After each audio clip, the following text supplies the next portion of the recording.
अस्सलाम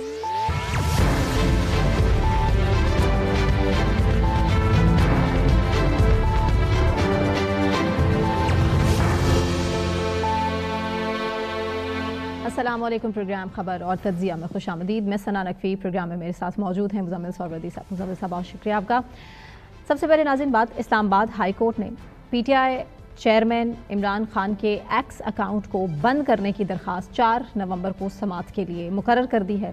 और इससे पहले इससे फॉलोअप न्यूज़ ये है कि 1 अक्टूबर को national cyber crime investigation agency की जानिब से 21 नुकाती सवालनामा इमरान खान के हवाले किया गया था, लेकिन वो सवालनामा स्टिल एज इट इज़ मौजूद है क्योंकि इमरान खान ने उन सवालात के जवाब देने से इनकार कर दिया।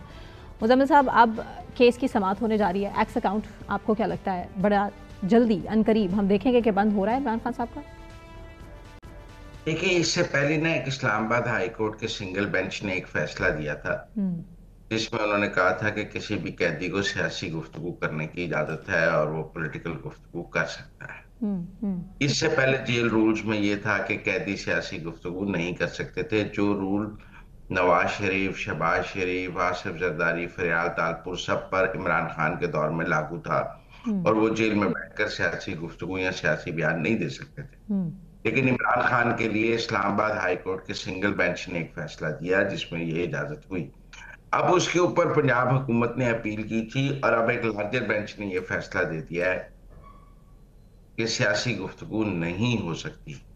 जिसके बाद मैं समझता हूं कि अब जो एक्स अकाउंट है उसको बंद करने की कार्रवाई अमल में लाई जा सकती है, क्योंकि अब पाकिस्तान के कानून के तहत जब कोई कैदी सियासी गुफ्तगू नहीं कर सकता अपनी कैद के दौरान, तो फिर वो ट्विटर अकाउंट भी नहीं चला सकता, फिर वो ट्विटर अकाउंट पर सियासी गुफ्तगू नहीं कर सकता। तो फिर अब एक केस मौजूद है, बन सकता है कि इस ट्विटर अकाउंट को सस्पेंड किया जाए जब तक कि वो अपनी कैद काट रहे हैं। जब वो बाहर आए आजादी के, तो वो अपना नया ट्विटर अकाउंट बना लें या वो इस ट्विटर अकाउंट को बहाल कर लें। मतलब सबसे पहले तो ये चीज़ आइडेंटिफाई करें ना कि ये ट्विटर अकाउंट कौन चला रहा है, कहाँ से चल रहा है, क्योंकि अभी तक तो उस शख्स तक ही नहीं पहुंच सकी हुकूमत, क्योंकि बार बार सवाल भी इमरान खान साहब से यही किया जाता है कौन चला रहा है। दीगर पार्टी क़यादत से भी यही पूछा जाता है कौन चला रहा है, लेकिन किसी को नहीं पता कौन चला रहा है। ये इंपॉर्टेंट बात नहीं है। जब इमरान खान साहब ये ओन करते हैं कि ये उनका ट्विटर अकाउंट है और उन्होंने ये कहा है कि मैं जो कहता हूं वो इस ट्विटर अकाउंट से जारी किया जाता है, और तो फिर ये अहम नहीं है। वो इस ट्विटर अकाउंट को ओन कर रहे हैं और वो ये कह रहे हैं कि उनकी कही हुई बात इस ट्विटर अकाउंट से जारी की जाती है। उन्होंने कहीं कहा है कि ये मेरा ट्विटर अकाउंट नहीं है। मतलब एक सूरत हाल तो ये हो सकती थी कि वो ये कहते कि ये मेरा ट्विटर अकाउंट नहीं है, मुझे क्या पता ये किसका ट्विटर अकाउंट है। लेकिन रजामंदी भी शो नहीं की गई, हामी भी नहीं भरी गई, इनकार भी नहीं किया गया, क्योंकि NCCI की टीम ने 2 दफा मुलाकात की और सवाल यही पूछे हैं कि क्या मुल्क मुखालिफ ट्वीट्स आपकी मर्जी से पोस्ट होती हैं, आप पोस्ट करते हैं, आपके कहने पे सब कुछ होता है, लेकिन वही सवाल के तो जवाब नहीं मिले ना। नहीं, पर वो ये नहीं कहते हैं कि ये मेरा ट्विटर अकाउंट नहीं है। वो एक अलग बात है कि वो ये समझते हैं कि इससे कोई पाकिस्तान मुखालिफ ट्वीट नहीं किए जाते और वो ऐसे सवालों को फजूल सवाल समझते हैं। लेकिन देखिए ना, उन्होंने इससे पहले भी अपना पॉलीग्राफिक टेस्ट कराने से भी इनकार किया था। जब उनका पॉलीग्राफिक टेस्ट कराने की बात की गई थी 9 मई के मुकदमात में या उधर, तो उन्होंने वो भी इनकार किया। 4 दफा ऐसा हो चुका। वो तो कानूनी खेल है ना, वो कानून से खेलते हैं, अदालती निजाम से खेलते हैं। जहां उनको जिस तरह फायदा मिल सकता है वो वैसे फायदा हासिल करते हैं, वो एक अलग बात है। लेकिन मेरी जाती तौर पर ये राय है कि अब गवर्नमेंट ऑफ पंजाब का और हुकूमत पाकिस्तान का इस ट्विटर अकाउंट को सस्पेंड करने के लिए एक लीगल ऑर्डर लेने का रास्ता हमवार है। और अगर वो ये ऑर्डर हासिल कर लेते हैं तो फिर जो एक्स है वो काफी हद तक मजबूर हो जाएगा कि इस ट्विटर अकाउंट को या तो सस्पेंड रखे या कम से कम ये पाकिस्तान में नजर ना आए, और बाहर आता रहे लेकिन पाकिस्तान में नजर ना आए। हमने पहले भी देखा था कि आपको याद है कि एक यूट्यूब के हवाले से भी जुडिशियल ऑर्डर आया था, लेकिन वो फिर बाद में अपर कोर्ट से सस्पेंड हो गया था। लेकिन मुझे ये लगता है कि जो लीगल ऑर्डर है, जुडिशियल ऑर्डर है, उसकी कंप्लायंस जो है वो एक्स की इंतजामिया करेगी और वो रियासत पाकिस्तान करवा सकती है। तो इसलिए मुझे, मेरी नजर में ये अब रास्ता हमवार है इस एक्स अकाउंट को सस्पेंड कराने का, और मुझे इसकी सस्पेंशन नजर आती है। बाकी आगे देखते हैं क्या होता है, लेकिन अगर ये सस्पेंशन होती है तो यकीनन ये एक पीटीआई के लिए ब्लो होगा। हम्म। क्योंकि फिलहाल बानी पीटीआई की जो बात है वो सिर्फ आने का एक ही रास्ता है, ये एक्स अकाउंट। और हम्म। अगर ये भी खत्म हो गया तो फिर उनकी बात इस तरह जो है वो आनी मुश्किल हो जाएगी, क्योंकि पहले ही इबाहम है इस एक्स अकाउंट के हवाले से। आपको याद है पिछले दिनों मिशाल यूसुफजई की एक ऑडियो लीक हुई थी जिसमें उन्होंने कहा था कि एक्स अकाउंट से मर्जी की चीजें आती हैं और बहुत सारी चीजें नहीं आती हैं, और उसको एक खास ग्रुप जो है हैंडल करता है। हाँ, पार्टी के अंदर इसमें बड़ा इख्तलाफ है। पार्टी के कुछ लोग इसे सपोर्ट करते हैं और कुछ लोग कहते हैं कि नहीं, इमरान खान साहब का कोई ताल्लुक नहीं है एक्स अकाउंट से, इसलिए बहुत से जो लोग हैं, बहुत से रहनुमा हैं, उनकी ट्वीट्स को रीट्वीट भी नहीं करते। मुज़म्मिल साहब, सूरत हाल क्या है? क्या हुकूमत अब इसीलिए ये अदालत का जो फैसला है ये इंपॉर्टेंट होने जा रहा है क्योंकि एनसीसीआई की टीम के साथ इमरान खान ने कोऑपरेट नहीं किया है? क्योंकि 2-3 दफ़ा ऐसा हो चुका है, इनफैक्ट पोलीग्राफी के लिए तो 3-4 दफ़ा टीम वहाँ गई और इमरान खान साहब से ने तल्ख कलामी भी की बाकायदा। उनसे कहा कि ये क्या मतलब ये सवाल है, ये ऑब्वियसली उन्होंने कहा होगा कि आप फजूल सवाल है, मैं इनके क्या जवाब दे सकता हूँ। तो उसके बाद अब ये आखिरी रास्ता है कि इस्लामाबाद हाई कोर्ट से फैसला सादर होगा। नहीं, मेरा नहीं ख्याल, आप चीज को गलत तरफ ले रही हैं। हम्म। ये जो जेल रूल्स का एक लॉ, जो सस्पेंशन की गई थी इस्लामाबाद हाई कोर्ट से और इजाजत दी गई थी सियासी गुफ्तगू की, वो फैसला कल अदम होने के बाद इसकी राह हमवार हुई है। हम्म। मैं नहीं समझता कोई एनसीसीआई की वजह से या उसकी वजह से। देखें, एक कोर्ट ने एक जेल रूल का, जो जेल का कायदा था, उसको सस्पेंड करके इमरान खान को सियासी गुफ्तगू की इजाजत दी थी, कानून मुअत्तल करके। हम्म। वो फैसला खत्म होने के बाद ये राह हमवार हुई है। इमरान खान उस जुडिशल फैसले की वजह से ये सारी पॉलिटिकल एक्टिविटी कर रहे थे। मुझे लगता है कि वो जो इस्लामाबाद हाई कोर्ट के लार्जर बेंच का फैसला आया है, उसके बाद ये राह हमवार हुई है इस ट्विटर अकाउंट की सस्पेंशन की। इसका एनसीसीआई या पोलीग्राफिक टेस्ट से कोई ताल्लुक नहीं है, इसका उस जुडिशियल फैसले से ताल्लुक है जो अब लार्जर बेंच से आया है। उसके नतीजे में इसकी इस एक्स अकाउंट की, लेकिन इसका एडवांटेज तो होगा रियासत को, हुकूमत को इसका नहीं तो एडवांटेज होगा। पीटीआई का रिएक्शन क्या होगा इस पर? अगर ये सस्पेंड हो जाता है एक्स अकाउंट इमरान खान साहब का, तो फिर पीटीआई का रिएक्शन क्या होगा? देखिए, वो कोई ऑल्टरनेट मींस तलाश करने की कोशिश करेंगे कि कैसे इसको चलाया जाए। या कोई अगर इमरान खान साहब की तरफ से ही या उनकी पार्टी क़यादत की तरफ से ही, या यूं कह लें कि सीएमकेपी की तरफ से ही अगर कोई और एक्स अकाउंट अनाउंस कर दिया जाता है कि ये इमरान खान साहब अब डील करेंगे, तो फिर कितने अकाउंट्स को बंद किया जाएगा? देखिए, अब ये भी तो एक बात है ना कि पूरी पार्टी किसी एक अकाउंट पे यकसू हो जाएगी, और क्या वो जो नया अकाउंट बनाया जाएगा उसका अख्तियार किसके पास होगा? और फिर उसकी सस्पेंशन क्यों नहीं हो सकेगी जब ये कहेंगे कि देखे ना कि ये बानी पीटीआई के ट्वीट्स हैं। ये तो फिर एक रास्ता खुल जाएगा ना कि जो भी वो अकाउंट खोलेंगे उसकी सस्पेंशन हो सकेगी। जिसको भी कहेंगे कि ये बानी पीटीआई का अकाउंट है उसकी सस्पेंशन हो सकेगी।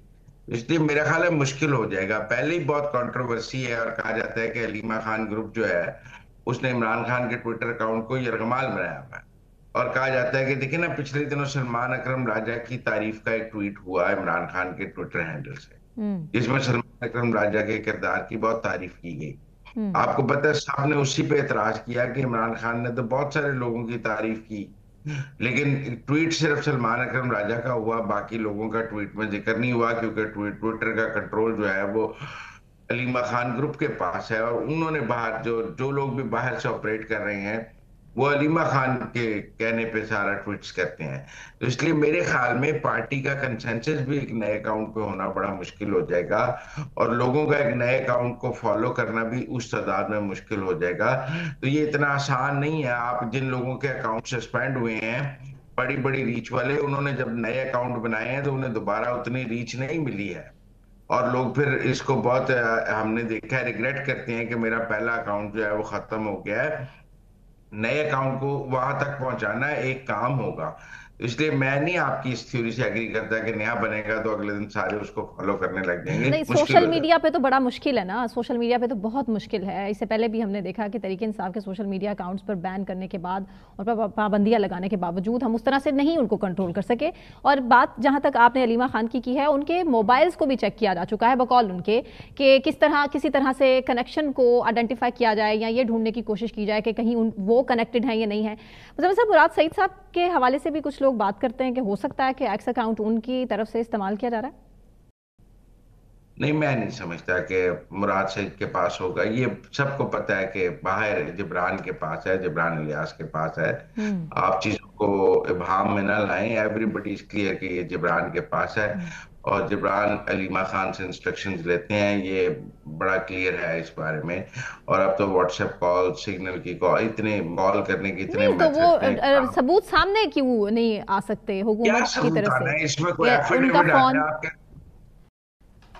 भाई आप कोई बात कॉल पे हिदायत दे देते हैं, उसका क्या सबूत है? कॉल बहुत सारे इतने प्लेटफॉर्म्स हैं कॉल करने के, आप खुद नहीं कर रहे होते, किसी को कहते हैं ये चीज आगे कन्वे कर दे, उसके तो बहुत सारे रास्ते मौजूद हैं। ये कोई ऐसी बात नहीं है कि इनडायरेक्ट उन्होंने इनडायरेक्ट आप इस तरफ इशारा कर रहे हैं कि इनडायरेक्ट कांटेक्ट किसी हो को सकता है। ऐसे आप जब भी बनाना है, 4 लाइनें कन्वे करनी है ना कि ये कर दी जाए, तो वो हम्म हो जाता है। उसका मैकेनिज्म मौजूद है। पहले रऊफ हसन कर रहे थे, फिर मशवानी कर रहे थे, अब कोई और कर रहा है, फिर वो पंजोता साहब के हवाले से भी बात थी, वो कर रहे थे।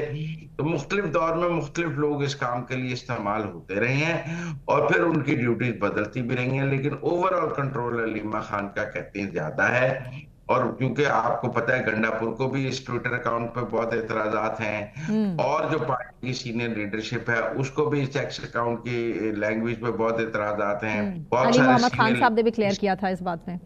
बहुत सारे सीनियर हम्म लीडर्स इस एक्स अकाउंट को रीट्वीट करते भी नहीं हैं। हम्म तो मेरे ख्याल में एक सस्पेंशन जो है वो इसको काफी बड़ा ब्लो डालेगी, क्योंकि ये ऑलरेडी काफी मुतनाज़ हो चुका है। बिल्कुल ठीक। मुजम्मिल साहब, आगे बढ़ते हैं। बात अमेरिका के मोतबर जरीदे के हवाले से फॉरेन पॉलिसी में एक ताज़ा तरीन रिपोर्ट में मेंशन किया गया है कि पाकिस्तान हुकूमती सिफारतकारी और अस्करी डिप्लोमेसी को भरपूर खराज तहसीन उन्होंने पेश किया है और बड़ा हाईलाइट किया है इस रिपोर्ट में कि गुज़श्ता 6 महीने के दौरान पाकिस्तान की सिफारतकारी ने खित्ते में नई जहतें मुतारिफ कराई हैं और आलमी तवज्जो हासिल की है।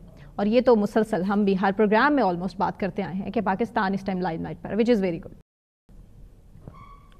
बिल्कुल। देखिए, दो चीजें, एक जो हमने ट्रेड डील अमेरिका के साथ फाइनल की है बहुत ही लोअर टैरिफ पे, यस। और हमारे मुकाबले में कई ममालिक जो हैं वो अमेरिका के साथ अपनी टैरिफ डील जो है वो फाइनल नहीं कर सके। और अभी तक आप देखें इंडिया भी नहीं कर सका है, और कई बड़े बड़े ममालिक जो हैं, इनमें यूरोप भी है, उनकी टैरिफ डील अमेरिका के साथ फाइनल नहीं हुई। तो एक तो टैरिफ डील का जो तनाज़ा हमने अमेरिका के साथ तय किया और एक लोअर अच्छे रेट पर पाकिस्तान के मफाद में तय किया, वो यकीनन हमारी एक डिप्लोमेटिक फतह है। वो कोई हमने जंग करके तो नहीं हासिल किया, वो तो सफारती कामयाबी है। उसमें आप अस्करी सफारतकारी भी कह सकते हैं और दूसरी जो हमारी हुकूमती सफारतकारी भी कह सकते हैं। दोनों फॉरेन पॉलिसी की भी कामयाबी, दोनों एक मिलिट्री पेज पर है। डिप्लोमेसी, दोनों की कामयाबी है। जो लोग समझते हैं कि हमने अमेरिकन टैरिफ हासिल किया और ट्रेड डील, जिन चांद ममालिक ने बहुत कामयाबी से और बहुत जल्दी ट्रेड डील हासिल की उनमें पाकिस्तान का था। उसके अलावा जो हमने सऊदी अरब के साथ डिफेंस एग्रीमेंट किया है, उसको भी लोग बहुत बड़ी सफारती कामयाबी बहुत समझते बड़ी, हैं बहुत और बड़ी। मिलिट्री डिप्लोमेसी की कामयाबी समझते हैं कि हमने ये काम बहुत तेजी से और बहुत जल्दी से किया, जिसकी वजह से खित्ते की सियासत बदली, जी। पाकिस्तान का रोल बदला। फिर पाकिस्तान की गजा डील में जो एक पाकिस्तान तो सामने था, शर्मुल शेख में फ्रंट से लीड कर रहा था। अभी भी हमारे आर्मी चीफ जो है वो इजिप्ट गए हुए हैं। तो एक हम जो दुनिया के बड़े मामलात हैं उनमें पाकिस्तान सेंटर ऑफ स्टेज पे नजर आता है। जी। हम और अब हमेशा हमारी सफारतकारी का मुकाबला इंडिया के साथ किया जाता था। मतलब हमारा जो कंपैरिजन था वो इंडियन डिप्लोमेसी से किया जाता था। हमेशा कहते थे कि जी भारत की सफारतकारी हमसे आगे है, भारत हमसे आगे है। लेकिन अब पिछले 6 माह में बिलखसूस 10 मई के बाद से हर आदमी या दुनिया का हर जरीदा और दुनिया का हर बड़ा सफारतकार ये बात कर रहा है कि पाकिस्तान की डिप्लोमेसी इंडियन डिप्लोमेसी के मुकाबले में बहुत कामयाब। बहुत से ये जो ममालिक के मुकाबले में इट्स ऑन टॉप। इंडिया के साथ इस ये हमारी जो हेजमनी या हमारी फतह का पैमाना है। जी। तो इसलिए मैं समझता हूं कि इस वक्त इंडियन डिप्लोमेसी जिस कदर डिक्लाइन में है, आप देखें उनके अमेरिका के साथ ताल्लुकात की जिस कदर डिक्लाइन में है। अभी जो मलेशिया में कॉन्फ्रेंस हो रही है, नरेंद्र मोदी उसमें नहीं आसियान जा रहा समिट है, नहीं जा रहा, बिल्कुल। नहीं ट्रंप के खौफ से नहीं जयशंकर जा साहब को रहा। भेज रहे हैं और वो मुसलसल अवॉइड कर रहे हैं ट्रंप को भी, और अब दीगर प्लेटफॉर्म पर भी वो नहीं जा रहे, अवॉइड कर रहे हैं। और जो अमेरिका में प्रेसिडेंट हाउस में, व्हाइट हाउस में दिवाली की तकरीब में भी प्रेसिडेंट ट्रंप का पाकिस्तान का जिक्र करना और कहना कि मैं मोदी को पाकिस्तान पर हमला नहीं करने दूंगा, और उसके अलावा को 45 दफा उनका पाकिस्तान की तरफ से जहाजों को गिराने को एक्नॉलेज करना। तो ये डिप्लोमेटिक कामयाबियां हैं, ये इसको सफारती कामयाबियां कहते हैं। जो हमारे कतर के अभी इन्वेस्टमेंट मिनिस्टर आए हुए थे, ये भी सफारती कामयाबी है। उससे पहले सऊदी अरब के आए हुए थे, वो भी सफारती कामयाबी है। अभी प्राइम मिनिस्टर सऊदी अरब जा रहे हैं, वो भी एक सफारती कामयाबी है। अमेरिकन तो सेंटकॉम के सरबराह जनरल माइकल कोरेला ने भी पाकिस्तान के इंसदाद दहशतगर्दी ताउन को गैर मामूली और मौसर करार दिया था। ये तो बहुत बड़ी कामयाबी थी, ये भी इंडिया को बहुत खुद की ये भी बात। कुछ भी है, तो इसलिए मेरे ख्याल में एक डिप्लोमेटिक फतह तो पाकिस्तान की सफारती फतह तमाम महाजों पर नजर आती है। आप देखें पाकिस्तान बांग्लादेश के बहुत करीब हुआ है। हमारे तो 15 साल से बांग्लादेश के साथ कोई ताल्लुकात ही नहीं थे, लेकिन अब पाकिस्तान बांग्लादेश बहुत करीबी और दोस्ताना बरादराना ताल्लुकात हैं पाकिस्तान और बांग्लादेश के दरमियान। फिर पाकिस्तान और चीन के दरमियान नए इन्वेस्टमेंट मुआहदे हुए हैं, उनको भी दुनिया देख रही है कि हम सी पैक को भी लेके चल रहे हैं और अमेरिका को भी लेके चल रहे हैं, और हम जो बैलेंस रख रहे हैं बिटवीन चाइना एंड अमेरिका, दुनिया उसको देखकर भी बहुत हैरान है कि कितनी कामयाब सफारतकारी है। आप देखिए ना, इंडिया के लिए रशियन ऑयल एक पेन बना हुआ है ना, वो नहीं लेके आ रहे, जबकि पाकिस्तान चाइना और अमेरिका दोनों को साथ लेकर चल रहा है। फिर जो हमारी रेयर अर्थ मिनरल्स की डील हुई है, जो हमारी और डील्स हुई अमेरिकन हैं, कंपनी की तरफ से $500 मिलियन की जो तो इन्वेस्टमेंट नहीं, है। अभी तो बहुत आगे चलेगा। अभी जो सऊदी इन्वेस्टमेंट की बात है, तो टेक्निकली दुनिया पाकिस्तान की सिफारती कामयाबियों को रिकग्नाइज कर रही है जी। और वो कह रही है कि पाकिस्तान ने पिछले 6 माह में बिलखसूस बुनियाद और मरसूस के बाद जो कामयाबियां हासिल की हैं, वो बेमिसाली हैं। उसकी इंटरनेशनल स्टेज पर किसी भी मुल्क के लिए इतनी कामयाबियों की मिसाल कम मिलती है कि कोई मुल्क इतनी ज्यादा कामयाबियां हासिल करे। बिल्कुल बिल्कुल। मुझम्मिल साहब, ब्रेक लेते हैं। ब्रेक से वापस आने के बाद पाक अफगान जो इस्तांबुल में मुज़ाकरात का दूसरा दौर शुरू हो रहा है, उसके हवाले से बात करेंगे। हमारे साथ रहिए।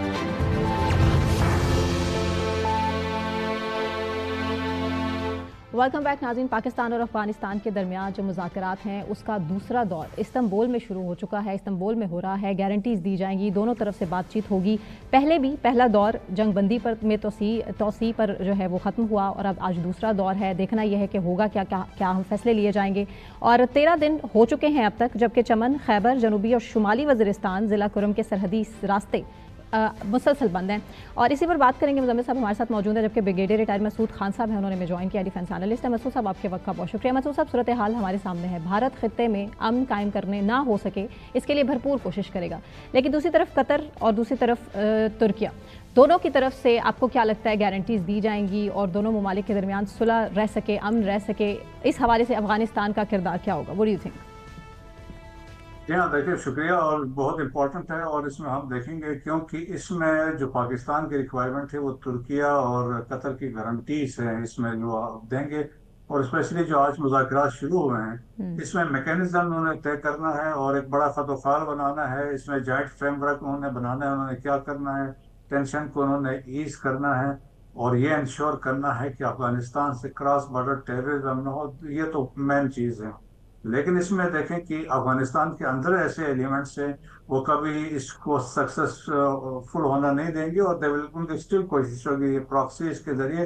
क्योंकि देखें ना कि अब जो ग्रेट गेम जो हो रही है, तो उसमें जलवे खलील साहब का आना जाना स्पेशली, वो एक बड़ा अजीब सा वो लग रहा है। और उसमें लाइकली चांसेस ये है वो इनको आके यही बता रहा है, पट्टी डाल रहा है अफगान तालिबान रजीम को कि आप इंडिया के साथ जो कमिटमेंट की है वो करें, और सेकंड तालिबान जो फितना और ख्वारिज है उनके ऊपर आप अपना लेवरेज रखें। एक तो ये, फिर इसके अलावा इंडिया ने देखें, ये 6 दिन तो ऐसे नहीं गुजारे ना वहां पे, इन्होंने इंडिया में मुत्तकीन है। So he was taken to Darul Uloom Deoband, और वो समझते हैं कि दारुल उलूम देवबंद के बेसिकली अफगानिस्तान में लोग या पाकिस्तान में वो अपने आप को वो ईयर समझते हैं, उनके जानशीन है या उनके फॉलोअर्स हैं। So that card has also been used. और इसके अलावा उनकी बिल्कुल कोशिश होगी कि ये ब्रिगेडियर किसी साहब, सूरत में।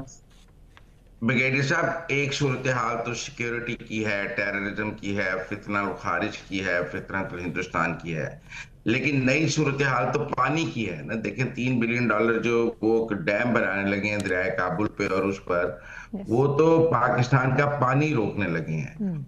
उस पर क्या करेंगे अब हम अफगानिस्तान के साथ? क्योंकि देखें ना, एक इंडिया के साथ ऑलरेडी इंडस वाटर ट्रीटी हमारी सस्पेंड पड़ी है, अफगानिस्तान के साथ हमारी कोई वाटर ट्रीटी मौजूद नहीं है, और ऐसे में वो डैम बना लेंगे तो क्या होगा?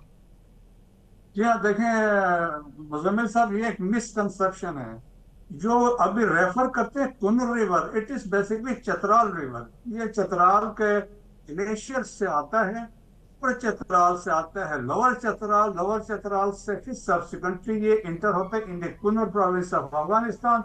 वहां से इसको कुनर रिवर कहते हैं, और अब सब्सिक्वेंटली आगे जाके ये दरिया काबुल से मिलता है। सो ये दरिया हमारा है। ये लोगों को ये पता नहीं है कि ये पाकिस्तान के अंदर फ्लो करता है, चतराल के तूल और अर्ज में बहता है। इसमें डिफरेंट ट्रिब्यूटरीज इसको ज्वाइन करती हैं। So we have the leverage, हम इसको रोक सकते हैं। अफगानिस्तान वाले रजीम वाले इसमें कुछ नहीं कर सकते हैं। और इस तरह आई वाज सरप्राइज जब मौला हिबतुल्लाह अखुंज़ादा के से कोट किया गया कि हम कोई डैम शैम की बात कर रहे हैं। सो देखिए, इंडिया की तो कोशिश हमेशा रहेगी कि किसी भी तरीके से पाकिस्तान को नुकसान पहुंचाया जाए। और देखें ना, अफगानिस्तान में इंडिया को आना क्यों है, तो स्टिल ट्रबल्स इनसाइड पाकिस्तान किसी भी तरीके से। Previously they spent $3 billion in Afghanistan, और पार्लियामेंट की बिल्डिंग बना दी, सलमा डैम भी उन्होंने बना दिया, रोड इंफ्रास्ट्रक्चर डेवलप किया। और रोड इंफ्रास्ट्रक्चर भी ये था, इल डिजाइन, उनके एवल डिजाइन थे वो। आप देखें कि वो जरंज दिलाराम और काबुल हाईवे बनाई, 218 किलोमीटर, वो चाबहार से लिंक गया। आप समझते हैं पाकिस्तान और अफगानिस्तान के दरमियान किसी वाटर ट्रीटी की जरूरत है? कोई पानी का माहिदा होना चाहिए। आज।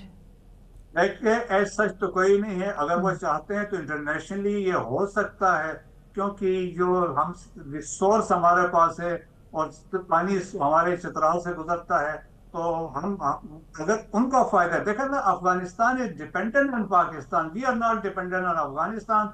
इंडिया जो मर्जी कहता है, लेकिन इंडिया को भी एक बड़ा मैसेज दिया था कि फॉर अस, अगर आप पानी रोकेंगे, ये एक बड़ा सीरियस थ्रेशोल्ड है, इसके लिए हम किसी हद तक जा सकते हैं। सो अफगानिस्तान में हर हाल में कोशिश यकीनन वो करेंगे। $1 बिलियन की अभी कमिटमेंट की है इंडिया ने कि हम आपको सपोर्ट करना चाहते हैं ये। तो लेकिन देखें ना, अनफॉर्चुनेटली सोवर्दी साहब, आप देखें कि एक तरफ से ये इस्लाम की बात करते हैं, शरीयत की बात करते हैं, ये अल्ट्रा इस्लामिस्ट हैं, और अभी जाके they have joined hands with वो हिंदुत्व रिपब्लिक के लोगों के साथ जो वहां मुसलमानों का कत्ल आम कर रहे बेशक। हैं। और जिस तरीके से कश्मीर में हमने हालात देखे हैं, लेकिन वहां जाकर उन्होंने कहा कश्मीर भारत का हिस्सा है, और उन्होंने कहा we will fight a common enemy. So देखें कि हम ये कह सकते हैं जिससे बिट्रेल ऑफ ग्रेटर, एक आप समझ लें कि प्रोपोर्शन है कि जिस तरीके से पास में हमने देखा promises were made and broken. लेकिन इस दफा इसलिए भी उनके लिए मुश्किलात होंगी क्योंकि इसमें दो कंट्रीज गारंटर के तौर पर वहां पे बैठे होंगे। सो मेरा ख्याल में इट विल इस्तांबुल बी में वेरी डिफिकल्ट। और ये जो इस्तांबुल में डेलीगेशंस हैं, मैं देख रहा था जो डेलीगेशन दोहा में मिला है वो हायर लेवल का था, और जो डेलीगेशन जब इस्तांबुल में मिल रहे हैं वो उस हायर लेवल के नहीं हैं, लोअर लेवल के हैं। इसको आप कैसे देखते हैं? जी हाँ, देखिए सवर्दी साहब, क्योंकि इन्होंने एक अंडरस्टैंडिंग हाई लेवल पे हो चुकी थी। अब no they have to work out the mechanism, एक जॉइंट फ्रेमवर्क उन्होंने वर्कआउट करना था। तो उनके तरफ से उनके नायब इंटीरियर मिनिस्टर है, हमारे तरफ से मोफा के सीनियर ऑफिशियल्स हैं और सिक्योरिटी के लोग हैं। तो इसमें मॉडलिटीज दे विल डिस्कस, किस तरीके से हम इसको आगे इंश्योर इम्प्लीमेंटेशन करनी है, और इसके बाद वो टेंशन को ईज करना है। सो वो बहुत सारी चीजें हैं, स्पेशली जब ट्रेड की बात आती है वो भी इससे लिंक होगी। तो मेरा ख्याल जो डिटेल डिस्कशन, जो ग्राउंड रियलिटीज पे वर्क करना इन लोगों ने करना है। सो मेरे ख्याल में उससे कोई फर्क नहीं पड़ता। लेकिन आपको नहीं लगता मसूद साहब कि मुज़ाकरात में कितनी अफगानिस्तान की सीरियसनेस है, ये नजर आ रहा है इस सूरत हाल से? देखें कि सीरियसनेस इसलिए है कि अभी की the issue has been internationalised, कि ये जो जैसा वाकया प्रेशर। हुआ फिर पाकिस्तान के स्ट्राइक हुए, तो देयरफॉर देखिए अपन के लिए बड़ी मुश्किलात आ गई हैं। अभी अगर वो कुछ दाएं बाएं होते हैं, बस देखे सबूत तो हमने बड़े दिए हैं, आज भी सबूत दिए जाएंगे, वहां पे जो ऑफिशियल्स बैठे होंगे, और हमें पता है कौन कहाँ पे। अगर आपको याद हो जो काबुल में स्ट्राइक्स हुए थे, वो जहाँ वो गाड़ी जो थी वो नूर वली महसूद की थी, he is getting $43,000 per month. वो अफगान गवर्नमेंट दे रही है, तो पैसा कहाँ से आ रहा है, तो दे तो रहे ना। तो सारा कुछ देखे, और फिर ऊपर से देखे कि यूनाइटेड नेशन की जो एनालिटिक सपोर्ट है, सेंट्रल मॉनिटरिंग टीम ने बहुत डिटेल में बताया कौन कहाँ पे क्या कर रहे हैं, पैसा कहाँ से आ रहा है, रिक्रूटमेंट कहाँ से हो रही है। So you can not deny, आप जो मर्जी कहते रहे कि यहाँ पे नहीं है, लेकिन पाकिस्तान ने तो बड़ा वाज़ेह मौक़िफ़ का इजहार किया है। अगर इसके बाद क्रॉस बॉर्डर टेररिज्म होती है, तो we will reside striking anywhere in Afghanistan. We don't have any other option. ये जो हमारे यहाँ नया डॉक्ट्राइन आया है कि Haqqanis are no more our friends, और टीटीपी को के असल स्पॉन्सर तो हक्कानीज हैं, तो इसको आप कैसे देखते हैं? जी हाँ, बिल्कुल मैं आपसे इत्तेफाक करता हूँ, क्योंकि देखा जाए तो अक्सर जो सपोर्ट करने वाले थे हक्कानीज हैं, और हक्कानीज को क्योंकि उन्होंने अकोमोडेट किया। जब हम बात करते हैं, जब 20 साल की जंग थी तो नॉर्थ वजीरिस्तान में थे, इसके बाद वहां पे जरब अज़ब का ऑपरेशन भी हुआ था। लेकिन अब जो रिसेंट डेवलपमेंट हुई है कि ये फितना और ख्वारिज ने अपना टिल्ट शो किया है टुवार्ड्स कंदहारी तालिबान की तरफ से की तरफ किया हुआ है। सो एक वो इस दरमियान में फैक्टर भी चल रहा है। और देखें कि जो हक्कानी है, he has been sideline, क्योंकि इवन कहते हैं कि अक्रॉस अफगानिस्तान जो मसाजिद के इमाम भी कंदहार वालों ने डिटेल किए हुए हैं। बाकी एरियाज में जहाँ पे ताजिक डोमिनेटेड है, उज़्बेक डोमिनेटेड है, हज़ारा डोमिनेटेड है, वहाँ उनका कंट्रोल है। सो एक तो ये फैक्टर है, बट स्टिल देखिए हक्कानी जो है, he is controlling Loya Paktia, जिसको कहते हैं पख्तिया का सूबा है, पख्तिका भी है, खोस भी है, नंगहार भी है, ल्यूगर भी है, इस एरिया में उनको बड़ा इन्फ्लुएंस है। सो अगर देखें जिस तरीके से फ्यूचर में, और ज़ल्मे खलीलजाद का भी यही कोट किया जा रहा है कि ही सपोर्टिंग कंदहारीज, और तो उसमें दिस इज लाइकली चांस है कि दरमियान में यह गड़बड़ हो सकती है। They can go for a civil war, जिस तरीके से रिसेंट डेवलपमेंट हमने अफगानिस्तान में देखी है। अपोजिशन भी बड़ी एक्टिव है, अफगान फ्रीडम फाइट जो फाइटर्स हैं यासीन जिया के अंडर, वो एक्टिव हैं। दुशंबे में बैठे अहमद मसूद के लोग एक्टिव है, दोस्तम ग्रुप के जो उज़्बेक्स हैं वो एक्टिव हैं, हजारा के उस्ताद मौकिक हैं वो एक्टिव है, और इस तरीके से बहुत सारे जो एक उस्ताद अता है हिजब इस्लामी के, they are active. So situation बड़ी बिल्ड हो रही है, और ग्रेट गेम एक हम देखते हैं कि विद इन अफगानिस्तान है। फिर ऊपर से एक और भी बड़ा इंपॉर्टेंट फैक्टर है इंटरेस्टिंग, कि साउथ वाले जो हैं पश्तून जो हैं, वो अपने आप को सुपीरियर समझते हैं as compared to Pashtun on the north and east, क्योंकि वो दुर्रानी ऑफशूट्स हैं, ये दो तो ऊपर वाला डिफरेंट है। सो वो भी राइवलरी इनके दरमियान में मौजूद है। फिर वहां पे आपको एक पता है कि जो ट्राइब्स का इन्फ्लुएंस बहुत ज्यादा होता है, तो that is also one of the factors. एक बात ये भी हुई कतर के दोहा मुज़ाकरात के बाद कि कंट्रोवर्सी फॉर ड्यूरेंट लाइन सामने आई, और वो फिर लफ्ज वो निकाला गया बॉर्डर जो है एलामिया में से भी। ये कैसे होगा कि ड्यूरेंट लाइन को इंटरनेशनल बॉर्डर तस्लीम किया जाए? क्योंकि जब तक अफगानिस्तान ड्यूरेंट लाइन को इंटरनेशनल बॉर्डर नहीं तस्लीम करता, इसकी सैंक्टिटी नहीं हो सकती, इसका तकद्दुस नहीं किया बहाल किया जा सकता। और वो ड्यूरेंट लाइन को उन्होंने बाद में ऐसे इंटरव्यूज भी दिए हैं जिसमें वो ड्यूरेंट लाइन को बॉर्डर मानने के लिए तैयार नहीं है। हमारा स्टैंड है कि ये एक बॉर्डर है। आप समझते हैं कि हम उनको इस्तांबुल में इस बात पर मनवा सकते हैं कि वो ड्यूरेंट लाइन को इंटरनेशनल बॉर्डर माने? मुजम्मिल साहब, मैं आपको बता देता हूँ कि ये सारे मिसकंसेप्शंस हैं, और हमने कभी इस बात करनी ही नहीं है। भाई हमारे लिए international border recognise by United Nation, recognise by United Kingdom, जिन्होंने उनको करवाया था।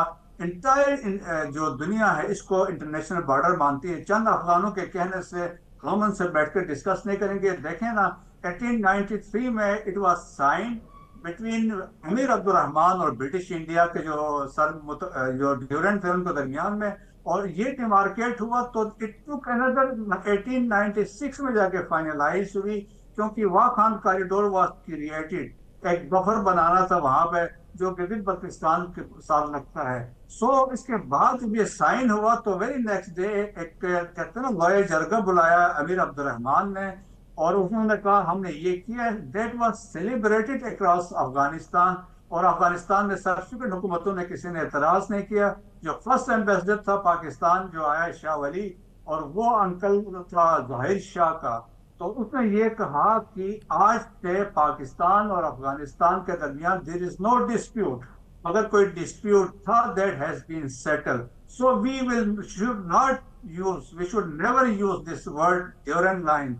It is international border between two sovereign states. हमने कभी तो नहीं कहा ना रेड क्लिफ लाइन है जो पाकिस्तान और इंडिया के दरमियान है।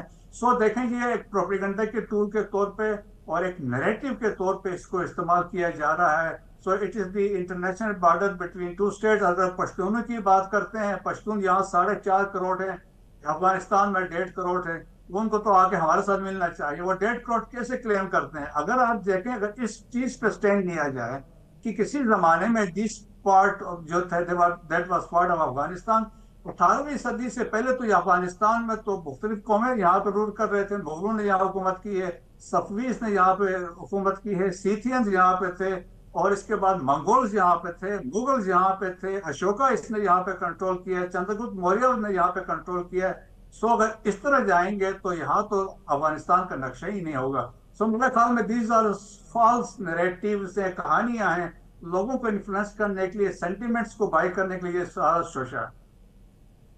आखिरी सवाल आपसे, ये जो सीज फायर है, बहुत सारे लोग इस हवाले से काफी कंफ्यूज हैं और लोगों की राय ये है कि ये लंबा नहीं चल सकता, ये बिलाखिर टूट जाएगा। आपको लगता है ये सीज फायर कोई लॉन्ग लास्टिंग है, या बिलाखिर लोगों का ख्याल है कि वो टेररिज्म होगा, पाकिस्तान का जो न्यू नॉर्मल है कि हम दूसरी तरफ टेररिस्टों को मारेंगे, उसके तहत ये न्यू नॉर्मल के तहत ये सीज फायर टूट जाएगा, ये लंबा नहीं चल सकता? पाकिस्तान एक और जंग की तरफ जा रहा है। अगर मुजम्मिल साहब हम पास रिकॉर्ड देखें तो पास में प्रोमिसेस और मेड एंड ब्रोकन, एक ये बात है। दूसरा, अभी भी आप कैसे हम कॉशियसली मैं कह सकता हूं कि चांसेस 50-50 हैं, ज्यादा चांसेस है इसको वो वायलेट करेंगे।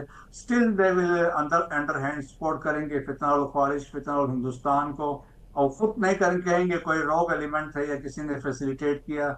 इंडिया किसी सूरत में पीछे नहीं हटेगा। आप देखें ये प्रॉक्सी तो इंडिया की है ना, अफगानिस्तान में इंडिया का प्रॉक्सी है, तो वो इनको यूज करेगा अटैक्स करने के लिए ताकि सिचुएशन इसमें खराब हो। बहरहाल पाकिस्तान ने एक चीज बहुत वाजे की है, we have established a new normal. जिस तरह आपने कहा, पाकिस्तान में क्रॉस बॉर्डर अटैक होते हैं तो हम उसी अटैक के पीछे जाएंगे and we will carry out strikes. बहुत शुक्रिया मसूद साहब। मुजम्मिल साहब, ब्रेक लेते हैं, ब्रेक से वापस आने के बाद कंटिन्यू करेंगे, हमारे साथ रहिए।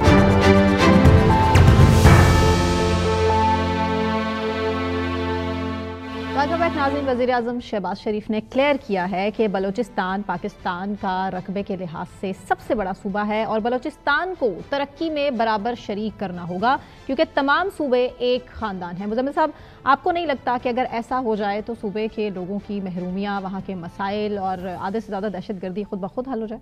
मैं एग्री करता हूँ कि बलूचिस्तान की महरूमियाँ दूर करनी पड़ेंगी। बलूचिस्तान तरक्की में बहुत पीछे रह गया है। बलूचिस्तान में हमें रोजगार के मौके पैदा करने होंगे। वहाँ का नौजवान के पास रोजगार के बराबर मौके नहीं है। ये सब चीजें तो अपनी जगह मौजूद हैं और ये रियासत की कोताहियां हैं और उस पर तवक्को देखें ना। जो कोयटा कराची जिसको खूनी सड़क कहा जाता था बनाई जा रही है, जिसके बारे में प्राइम मिनिस्टर ने कहा है कि मैं उसे अमन की सड़क बनाना चाहता हूँ। जो सड़कें और जो जाल आपको पंजाब में या सिंध में नजर आता है वो बलूचिस्तान में नहीं है। जो बलूचिस्तान के लोगों की महरूमी की बात की जाती है, दूर दूर तक भी वैसा कुछ नहीं है। स्कूल्स नहीं है, हॉस्पिटल्स नहीं है, जो जरूरी बुनियादी बेसिक चीजें वो भी नहीं। देखें, जो तालीमी इदारे हैं ना, वो वहां पर जो स्टूडेंट है वो पंजाब से ज्यादा है। लेकिन चूंकि रकबा इतना बड़ा है, आबादियां इतनी दूर दूर हैं कि वो हमें कम लगती हैं, लेकिन अगर पर स्टूडेंट स्कूल देखे जाएं तो बलूचिस्तान में ज्यादा है। लेकिन टेक्निकल बात, उनका मायार और उनकी क्वालिटी की बात की जा रही है, फिर वो दूर बहुत है, रास्ते बहुत दूर हैं, एक गांव से दूसरे गांव का रास्ता बहुत दूर है। तो हर गांव को अलग स्कूल देना भी मुमकिन नहीं है, हर कस्बे को। वो मसाइल, वहाँ जो फासले के मसाइल हैं वो अपनी जगह जरूर मौजूद हैं। तो वहाँ के लोग और गैस और दूसरा बिजली की सहूलियात मांगते हैं, वो भी मेरे ख्याल में उनका जायज मुतालबात है और हम उनको रद्द नहीं कर सकते। लेकिन मैं समझता हूँ कि ये जो बलूचिस्तान के ऊपर एक वर्कशॉप हुई है जिसमें सहाफ़ी हैं और दूसरे मकातब फ़िक्र के लोग हैं, इनसे इनको पहले तो बलूचिस्तान के हालात के हवाले से ब्रीफ किया गया, क्योंकि हमारे यहाँ बहुत सारे लोगों को बलूचिस्तान के बारे में कुछ खास पता नहीं है। तो एक तो उनकी ओरिएंटेशन फॉर बलूचिस्तान की गई है। फिर इनको आर्मी चीफ मिले हैं, प्राइम मिनिस्टर मिले हैं, लेकिन सीएम केपी ने इनको मिलने से इनकार कर दिया था। आपको याद है, हमने पिछले एक प्रोग्राम में ये डिस्कस भी किया था कि उन्होंने इनको मिलने से इनकार किया था, जो शायद इसलिए कि उनका ख्याल था कि ये प्रो एस्टेब्लिशमेंट लोग हैं और मुझे इनसे मिलने की जरूरत नहीं है। हालांकि इन सब ने बलूचिस्तान के ऊपर एक वर्कशॉप अटेंड की है। तो अब प्राइम मिनिस्टर इनसे मिले हैं, जिसमें बलूचिस्तान पर तफसीली बात हुई है, बलूचिस्तान के मिनरल्स पर बात हुई है, बलूचिस्तान की तरक्की पर बात हुई है। सवाल जवाब अच्छी बात है। हमारे जो देखें ट्रबल्ड एरियाज हैं उनके बारे में लोगों को जब तक पता नहीं होगा, लोगों का बैकग्राउंड नॉलेज नहीं होगा, लोग कैसे उसके ऊपर बात कर सकेंगे, कैसे काउंटर नैरेटिव बन सकेगा। तो मैं इस किस्म के वर्कशॉप्स को अच्छा समझता हूँ, को मैं इनको गलत नहीं समझता हूँ। मुज़म्मिल साहब, बलूचिस्तान इस टाइम भी कुदरती वसाइल से माला माल है। वज़ीर आज़म साहब खुद कह रहे हैं कि बलूचिस्तान की जो दौलत है अब भी ज़मीन के अंदर दफन है। क्यों पाकिस्तान उसे यूटिलाइज नहीं कर सकता? और जो दूसरे ममालिक हैं उनकी फॉर पाकिस्तान पर नज़र है इस हवाले से। पाकिस्तान के पास क्यों वसाइल नहीं हैं? इनको बरूए कार लाकर वहाँ के सूबे के लोगों की महरूमियाँ दूर की जाएं, पाकिस्तान के लोगों की खुशहाली बहाली के लिए कुछ किया जाए। एक तो टेक्नोलॉजी की बात है, लेकिन जमीन के नीचे से मादनियात निकालने की टेक्नोलॉजी है, ये दुनिया के सिर्फ चंद ममालिक के पास है, हर मुल्क के पास नहीं है। इसीलिए आपको लगता है, पता है, दुनिया में हर जगह इसके लिए उन ममालिक के ही कंपनीज आकर कोलैबोरेशन करती हैं, कोलैबोरेशन करती हैं। चीन के पास है, अमेरिका के पास है, फ्रांस के पास है, बड़े बड़े ममालिक के पास है। तो पाकिस्तान को भी उन बड़े ममालिक की ताउन और उनकी कोलैबोरेशन तो चाहिए ये मिनरल्स निकालने के लिए। फिर सबसे पहले अमन चाहिए, लेकिन जब तक फॉरेन कंपनी आएगी, जब तक अमन नहीं होगा, तब तक वो फॉरेन कंपनी वहां काम कैसे कर सकेगी? तो इसलिए मेरे ख्याल में पहली चीज तो अमन चाहिए, जो किसी और ने नहीं लाना, आपने खुद लाना है। जब आप वहां पर अमन ले आएंगे, दहशतगर्दी को खत्म कर देंगे, वहां पुरअमन हो जाए, पुरअमन हो जाएगा, फिर वहां कारोबार भी होगा, तरक्की भी होगी, सरमायाकारी भी होगी, खुशहाली भी होगी। लेकिन जब तक अमन नहीं होगा तब तक कुछ भी नहीं होगा। ये बात वैसे बलूचिस्तान के लोगों को भी समझनी है और ये इस बात का हुकूमत को भी इदराक है कि पहली चीज जो करनी है वो अमन है, बाकी सब कुछ तो बाद में। उसमें स्टेट और बलूचिस्तान के अवाम के दरमियान हमांगी होना सबसे ज़्यादा ज़रूरी है। मतलब साहब, फील्ड मार्शल सैयद आसिम मुनीस साहब मिस्र के दौरे पर वहाँ सरकारी तौर पर मौजूद हैं और उनकी मिस्री सदर अब्दुल फत्ताह अल सीसी से भी मुलाकात हुई है। कितना इम्पोर्टेंट देख रहे हैं इस मीटिंग को? देखिए, ये जो गजा के आगे इंटरनेशनल सिक्योरिटी फोर्स बननी है, गजा की जो अमन डील है, उसमें मिस्र का अपना एक, इजिप्ट का अपना एक कलीदी किरदार है। हमास से भी बात उन्होंने की है, शर्म अल शेख में ट्रंप आए थे, तो उस हवाले से पाकिस्तान और इजिप्ट के दरमियान एक कोलैबोरेशन हमें देखने में नजर आ रहा है। फील्ड मार्शल आसिम मुनीस साहब इसीलिए पहले प्राइम मिनिस्टर गए जब डोनाल्ड ट्रंप आए, अब मार्शल गए हैं और उनकी एफसीसी से मुलाकात हुई है। मेरे ख्याल में पाकिस्तान और इजिप्ट के दरमियान जो क्लोज कोऑपरेशन है वो इस्लामी दुनिया के लिए भी ठीक है, और आगे गजा के लिए जो स्टेप्स उठाने हैं वो पाकिस्तान और इजिप्ट मिलकर उठाएंगे। हमें इस दौरे को काफी हद तक गजा के तनाजुर में देखने की जरूरत है, और गजा में जो आगे पीस डील हुई है या जो 20 नुकाती डोनाल्ड ट्रंप का फॉर्मूला है जिसके तहत आगे चल रही हैं चीजें, क्योंकि अभी अगले हफ्ते मोहम्मद बिन सलमान भी अमेरिका जा रहे हैं और वहां भी इसी हवाले से बात होगी। तो ये सब जो इस्लामी ममालिक आपस में कोलैबोरेशन या कॉपरेशन कर रहे हैं, इस वक्त उसका ज्यादा महवर मुझे गजा नजर आता है। और गजा की जो डील है उसमें किस मुल्क का क्या किरदार होगा, सारे मुस्लिम ममालिक खुद को एक पेज पे ला रहे और हैं। पाकिस्तान का बड़ा अहम किरदार है इसमें। इसी वजह से हमारे आर्मी चीफ और हमारे फील्ड मार्शल मुसलसल दौरे पर हैं और इस हवाले से अच्छी ही उम्मीद की जा रही है। मुज़म्मिल साहब, पाकिस्तान और काज़िकिस्तान की अफवाज के दरमियान इंसदाद दहशतगर्दी के शोबे में मुश्तरका इख्तितामी तकरीब चरात पाकिस्तान में मुनक्किद हुई और 2 हफ्ते तवील मश्क 14 अक्टूबर 2025 को शुरू हुई थी। पाकिस्तान और कजाकिस्तान के दरमियान जो है, दोनों का अफगानिस्तान के साथ बॉर्डर है। बॉर्डर कनेक्टेड है। मसाइल हमें अफगानिस्तान से हैं, वैसे ही मसाइल कजाकिस्तान को भी अफगानिस्तान से जी। हैं। और जिस तरह हम एंटी टेररिज्म या टेररिस्ट एक्टिविटीज का मुकाबला कर रहे हैं, कजाकिस्तान भी कर रहा है। जी। पाकिस्तान और कजाकिस्तान के दरमियान इस हवाले से जो ताउन है वो इसलिए है कि पाकिस्तान की फौज की एक एक्सपर्टीज है टेररिज्म के खिलाफ लड़ने के लिए। हम कई सालों से दहशतगर्दी के खिलाफ लड़ रहे हैं और हमने दहशतगर्दी के खिलाफ कई कामयाब ऑपरेशन किए हैं।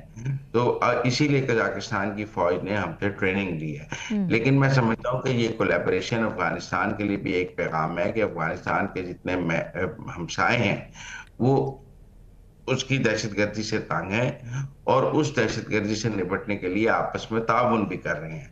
वैसे भी पाकिस्तान और सेंट्रल एशिया की रियासतों के दरमियान करीबी ताउन जो है वो बढ़ता जा रहा है। हमने देखा था पिछले दिनों जब जनरल कोरेला आए थे, तब भी जो सेंट्रल एशियन स्टेट्स के फौजी सरबराहान का जीएचक्यू में इजलास हुआ था और उसके बाद से सेंट्रल एशियन स्टेट्स की फौज और फौजी क़यादत और पाकिस्तान की फौजी क़यादत के दरमियान मुसलसल राब्ते बढ़ रहे हैं, जो अपनी जगह बहुत अहम है। और अफगानिस्तान को ये समझना होगा कि उसके तमाम हमसाए जो हैं वहाँ की दहशतगर्दी से तंग हैं और वो उनके लिए वो परेशानी का बायस। ये बेसिकली एक अफगानिस्तान के लिए एक मैसेज था और अफगानिस्तान को समझने की तो आ जरूरत ही अफगानिस्तान से रहा है, कजाकिस्तान में भी अफगानिस्तान से आ रहा है, पाकिस्तान में भी वहां से आ रहा है। तो ये कोलैबोरेशन आपको उसी तनाजुर में देखना हो।